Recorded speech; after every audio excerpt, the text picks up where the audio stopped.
jinsi ambavyo Mheshimiwa Timu Wanyonyi amesema, gharama ya maisha imepanda juu sana. Watu saa hizi kwa historia ya taifa la Kenya, hakuna siku mafuta imepita shilingi 200. Leo hii mafuta ni shilingi 211. Walituambia kwamba serikali hii inaingia kusaidia wale watu wako chini.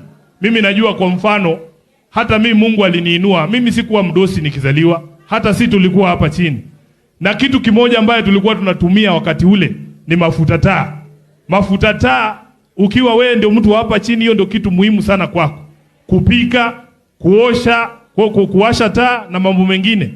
Sasa leo naambiwa mafuta taa ni shilingi 203. Kweli mtaweza kumudu hii?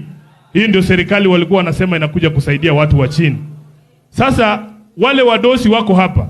Mimi kwa sababu ya ile kazi mmenipatia na baraka ya Mungu, hata sikumbuki mara ya mwisho niliona mafuta taa na macho yangu. Kwa hivyo Ruto akifikiria anaumiza Sifuna, mimi siumi. Anaumiza wale watu ambao walimchagua yeye. Na kitu kinatuvunja moyo zaidi ni kwamba wanaongea na kiburi, wanaongea na majivuno, wanaongea na madharau. Kwa sababu inakuwaje ulimi yako inabadilika wakati unaomba kura na wakati umeingia pale unaongelesha wananchi vile unataka. Kitu cha kushangaza ni kwamba wale watu wanaongelesha wananchi na madharau, hakuna mtu alichagua yeye. Moses Kuria hajachaguliwa na mtu yoyote. Huyu jamaa anaitwa David Ndii hajachaguliwa na mtu yoyote.